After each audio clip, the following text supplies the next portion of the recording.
Special editions, trims, and packages have been available for decades across many types of cars. Minivans, trucks, roadsters, hatchbacks, sedans, it really doesn't matter. Some are more recognized, like the PT Cruiser Highway 66 edition, and others not so much, like the 1978 Dodge Monaco SS edition. They are still very popular to this day. A more recent example is the Kia Red Zone edition and Silverado Realtree edition. Then there's limited time offerings. For example, the Ford Tempo came with all-wheel drive for a year or two, and the Dodge Dakota had a convertible variant. I do my research and try to find some of the strangest or obscure additions, trims, features, and packages that have ever been offered.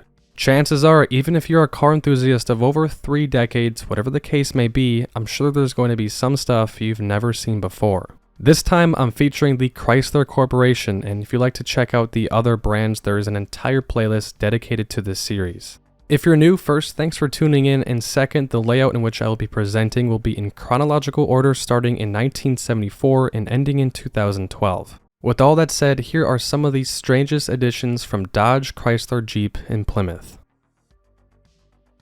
Our first entry is the Dodge Dart Hang 10 edition. A viewer mentioned it to me a while back, and I figured it was just a decal pack. Turns out it was a little more than that. The Hang 10 edition was Dodge trying to be hip with the youth in the mid-70s. It was part of their so-called New Wave lineup, and the name was a direct reference to surfing. For those of you who aren't familiar with surfing, Hang 10 means to balance on a surfboard with all 10 toes curled over the front edge. Visually, you got a big surfboard-shaped stripe running down the hood, Hang 10 graphics, wave graphics on the side with a man riding a wave, and blue and red pinstriping along the sides. But the inside is what really sets it apart. You got white vinyl bucket seats with stripe inserts that look like swimsuit fabric, orange shag carpeting in the cargo area, a Hang 10 surfboard, and a rear seat that folded flat to fit the surfboard. One of the strangest accessories I've seen come with a car, but also it's pretty cool, and I can't recall if I've ever seen another car come factory with one. Powertrain-wise, most came with the standard 225/6 or 318 small block, but supposedly 47 of them were ordered with the 360 V8, making those the most collectible. The Hang 10 was only offered through 1974 and into early 75, and fewer than 1,000 were ever made. Rod Hall was one of the most successful off-road racers of all time. The only driver to compete in every single Baja 1000 from the very first one in '67 all the way through 2017. That's 50 consecutive years of bouncing through the desert in everything from Broncos to Blazers to full-size Dodge trucks. The guy racked up over 160 class wins and even won the Baja 1000 overall in a stock 4x4. So Dodge and Rod Hall decided to team up in 1987, and it didn't go well. Dodge planned to build 1,500 of them with upgraded 4-wheel drive, dual dampers, and heavy-duty springs, pretty serious stuff for the time.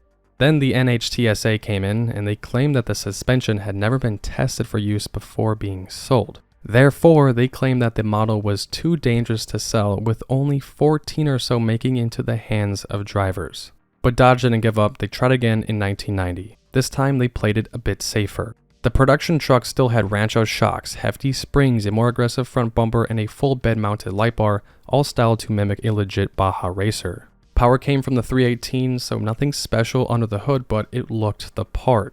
Unfortunately, the project stalled again after Carroll Shelby, who had a hand in it, suffered a heart attack, and so production halted with just 33 trucks made. This might be one of the rarest editions I've ever covered. When I first looked at these, I thought they had similar production numbers to something like a Little Red Express or even Top Hand edition. Turns out that wasn't the case, and finding one of these is pretty much impossible. Next is the Jeep Grand Cherokee Wagoneer. And speaking of the first generation Grand Cherokee, the ZJ, I've covered a bunch of unique editions for this car already. The Orvis edition, this outdoors themed package, the TSI trim which came with some unique features, the 5.9 Limited, one of the coolest Jeeps ever made, and now the Grand Wagoneer. The idea for this trim was to be ultra luxury, and they certainly were. I think a lot of people forget about these and say the Navigator or Escalade was the first American luxury SUV, but Jeep had this. If you really know your cars, the Jeep Super Wagoneer is said to be the first luxury SUV, but that's a story for another time. Visually, you can't miss it. The wood grain vinyl decals on the front fenders, doors, and rear tailgate. I guess you could say it paid tribute to the Grand Wagoneer SJ, which these did replace in 1993. You also got chrome Grand Wagoneer emblems on both front fenders, deletion of that body side cladding which kind of made them look a little bit smaller, chrome grille, and bumper mounted fog lights. Stepping inside, you got everything standard with the limited trim with a few other upgrades, one of which being those insanely comfortable looking seats. I mean, they genuinely look like something you'd see in a Buick, maybe even a Cadillac. I think the wood grain is something that most people didn't find all that attractive, and sales reflected that as these were canceled for the following year. They also cost almost 70 grand, and that's a lot of money for a Jeep. Switching on gears to a Chrysler, the 300M Special. The 300M was this full-size front-wheel drive sedan introduced in 1999. They were on the well-known LH platform that cab-forward design shared with a bunch of other cars from the 90s and 2000s. Well, in the middle of 2002, Chrysler offered the 300M Special to appeal to buyers who wanted better performance and handling. It featured the same 3.5 V6 seen in other trims, but made 5 more horsepower and 3 more pound-feet of torque thanks to the added dual exhaust system. Additionally, they featured a beefed-up front steering knuckle, sports-tuned struts and spring assemblies, high-performance brakes, upgraded tires, and larger sway bars. The concept introduced in 1999 rated them at 300 horsepower, the Special made 255, and this was because the transmission and other drive components prevented that goal from happening.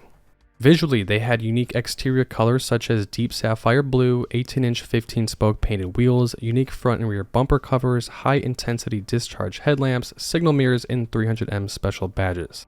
As for the interior, they had premium waterfall leather seats, carbon fiber interior trim panels that replaced the wood grain ones, and came loaded with all the options like the cold weather group, sunroof, and an infinity sound system. Also for 2002, there was the 300M Pro-Am Edition, and these came with the infinity sound system with subwoofers, two-tone leather seats, and get this, limited edition golf clubs and a holder for a golf bag in the trunk.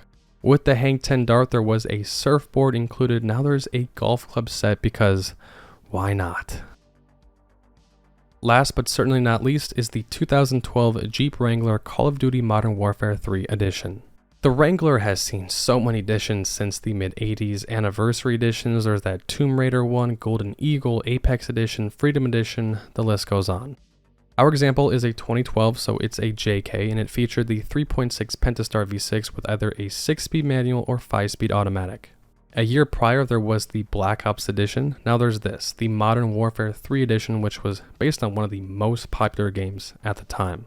They were based on the off-road focused Rubicon, not the more street-oriented Sahara where the, for example, Islander Edition was based on. They started at around $40,000 for a 4-door and $37,000 for a 2-door, which translates to around $55,000. I could never see myself spending that much money for a Wrangler, but there are definitely people out there that would.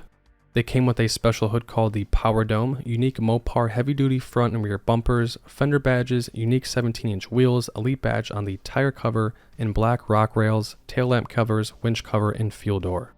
Inside, model-specific black seats with accent stitching, unique gauge cluster, dashboard plaque, console lid, and rear cargo mat with the logo.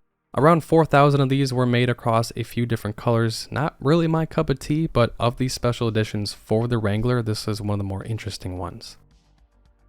And there you have it, some of the most obscure additions, trims, models, packages, whatever you want to call it, from the Chrysler Corporation. These videos are possible because of you guys. So if you know of any special edition Dodges, Plymouths, Chryslers, Jeeps, even Eagles, please let me know in the comments. With all that said, thank you all so much for watching, enjoy the rest of your week, and I'll try and see you all next week.